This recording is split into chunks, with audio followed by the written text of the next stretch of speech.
हिंदू पौराणिक कथाओं के अनुसार हर वर्ष कुछ न कुछ नया अध्याय लेकर आता है।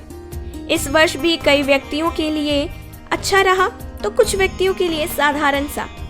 पूरे वर्ष में अनेकों पूजा पाठ होती हैं, लेकिन माना जाता है कि साल का कार्तिक महीना हर महीनों में पावन है।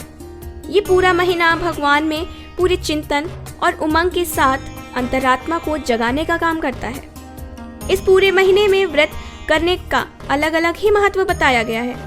ये पूरा कार्तिक महीना कृष्ण का लोकप्रिय महीना भी माना जाता है।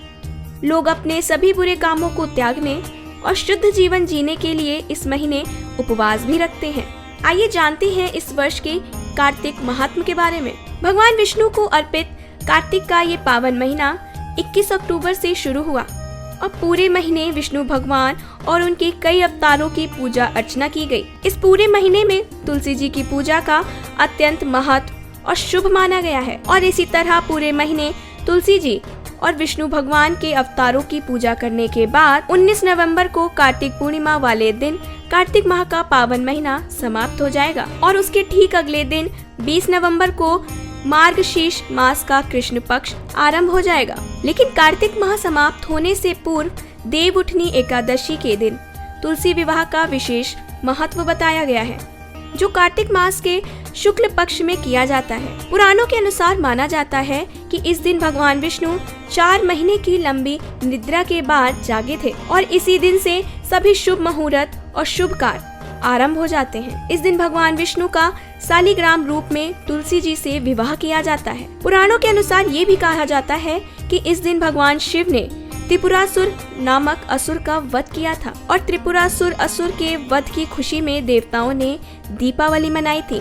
तब से लेकर आज तक इस दिन को देव दीपावली मनाई जाती है और इस दिन लोग दिया जलाकर जल में प्रवाहित करते हैं और कार्तिक माह का पूर्णिमा का दिन सभी शुभ काम के लिए उत्तम दिन भी माना गया है।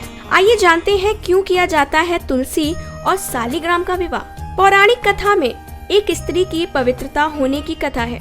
कथा के अनुसार प्राचीन काल में वृंदा नाम की सतीत्व स्त्री शंखचूड़ नाम के असुर की पत्नी थी। शंखचूड़ एक दुर्व्यवहारी और अधर्मी था। सभी देवता असुर से दुखित थे, लेकिन वृंदा के सतीत्व के कारण कोई देवता शंखचूड़ का वध नहीं कर सकता था। तभी सभी देवता भगवान शिव और भगवान विष्णु के पास गए और शंखचूड़ के वध का उपाय मांगा।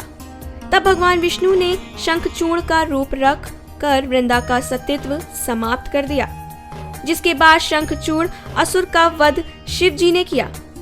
और जब ये बात वृंदा को पता चली तो उन्होंने विष्णु को शालिग्राम बनने का श्राप दे दिया। भगवान विष्णु ने वृंदा का श्राप स्वीकार कर लिया।